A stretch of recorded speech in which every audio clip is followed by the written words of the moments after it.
BluntCut MetalWorks, May 20th, 2022. This is 1085.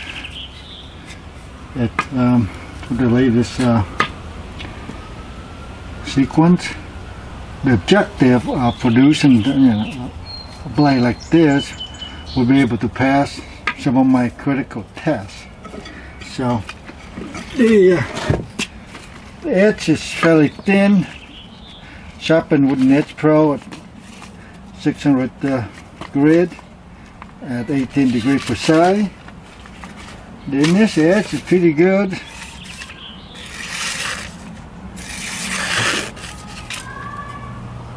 Thickness of head edge is only about 10,000, so a little thin for this kind of really difficult test, but well, over-grind it.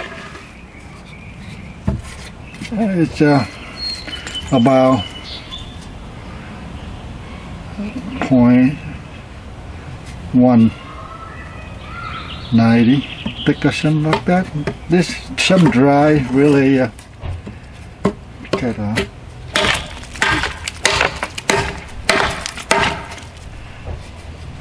don't know if this handle is going to hold.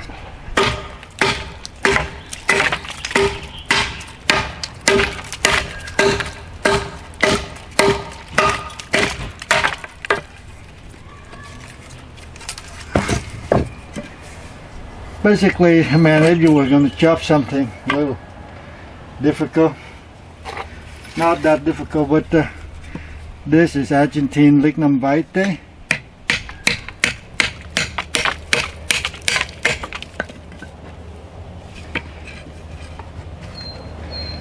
And able to whittle femur bone here, or elk antler tip, thing like that would okay.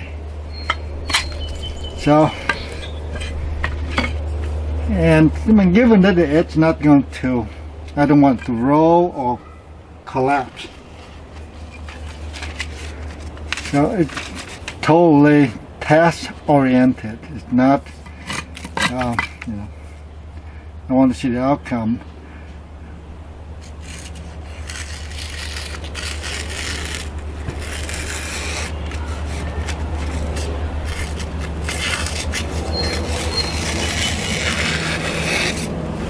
And it's not a problem.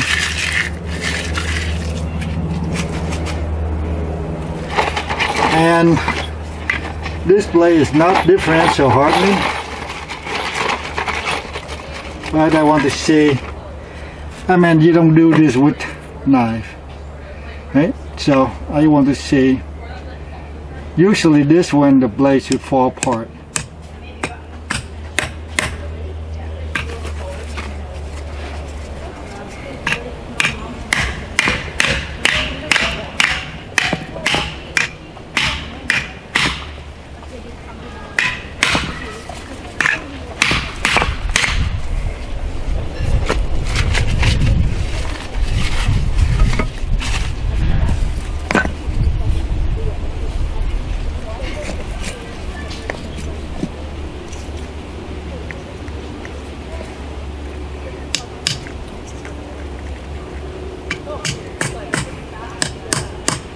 Yeah.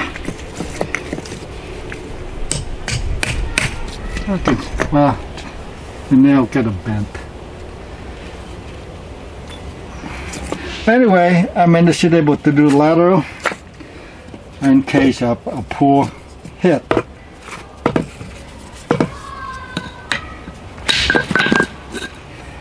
I don't want to break the handle too soon here, but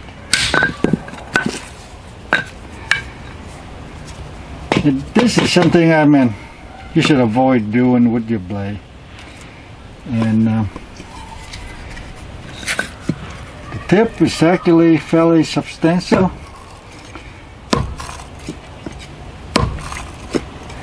So there shouldn't be any problem.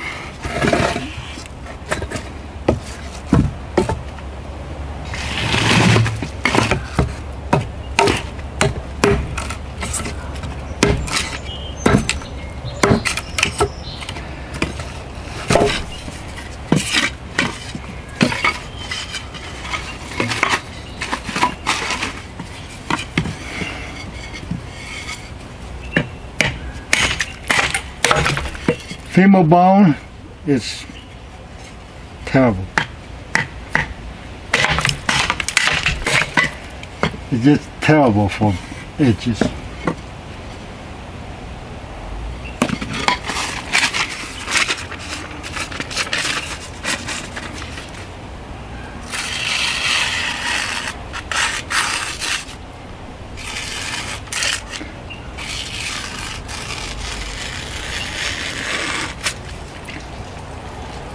Well, now that we're able to cut this thing without tearing it, that means no big bad thing happened to it. And this is my criteria for passing the test. And then brutal test. 16D nail.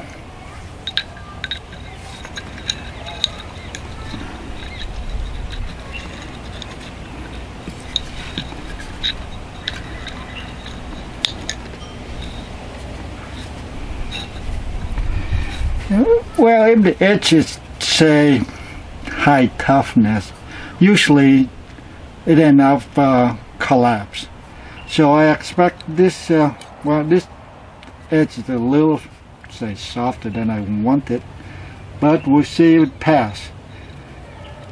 Sometimes you can have, like the 4V previous test I did, it's what, like 64 some Rockwell, but because high retained arsenite, so the edge collapsed and it won't even cut this nail. We'll see if this one does.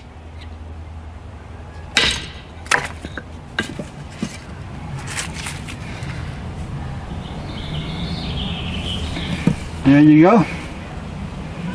And some light reflecting,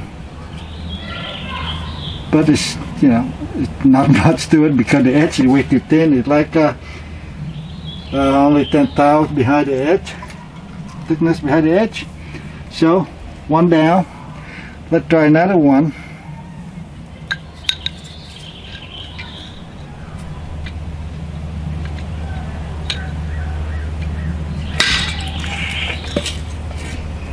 Two down. Yeah. Okay, this time we'll let it fly. Three fly. Woohoo! Bounce back.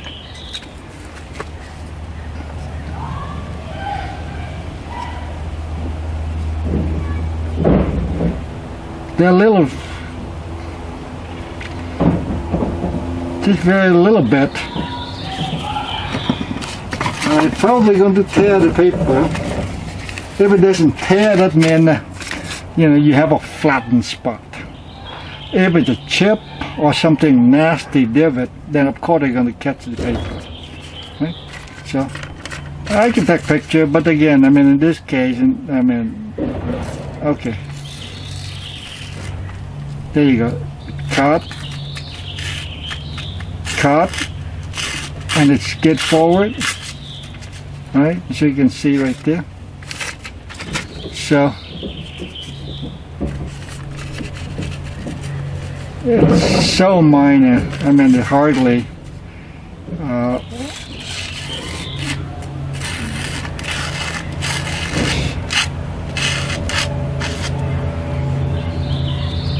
anyway,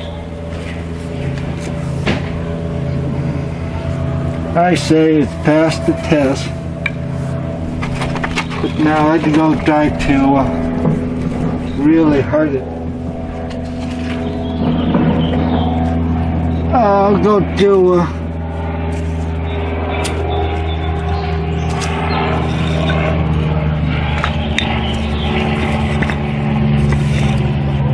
nail into something. This is rosewood. Let's nail it into rosewood and hit it out here. Now I can probably break in the handle or something. That was fine. I don't feel bad now.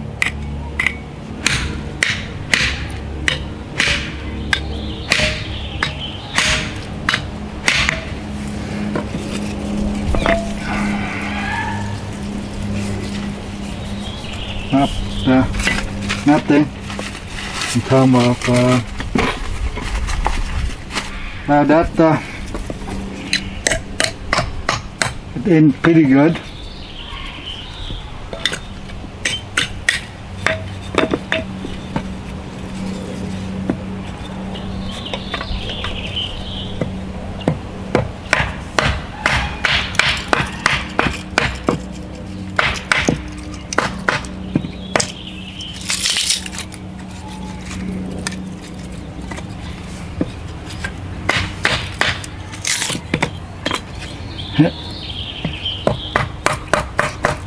Yeah, you check it out.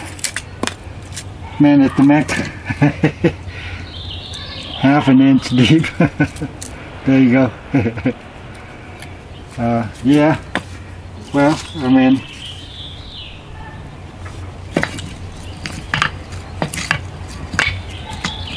looking for trouble, I guess.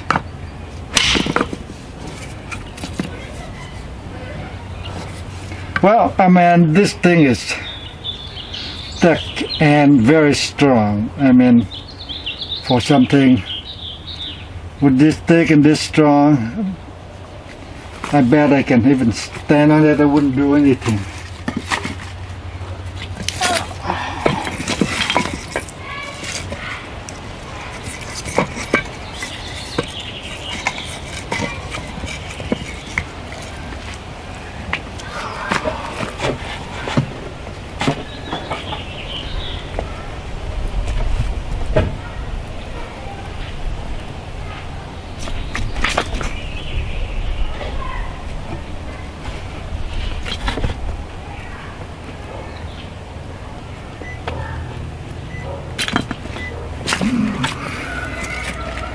Yeah, I mean, I have to flex, I mean, probably about, for this length, I mean, I expect it to flex to over maybe 30 to 40 degree. It would bend nicely. And the blunt here, I mean, it's not sharp when I blend it in a little bit. Because, I mean, that would be a stretch riser right there, right? So I blended it right here. So, yeah, this, well, didn't want it to tear it out here, but right now this blade is tough like crazy. 8-inch long, little accident at the end. It was 9-inch, little accident during the interrupt quench. Alright, thanks for watching.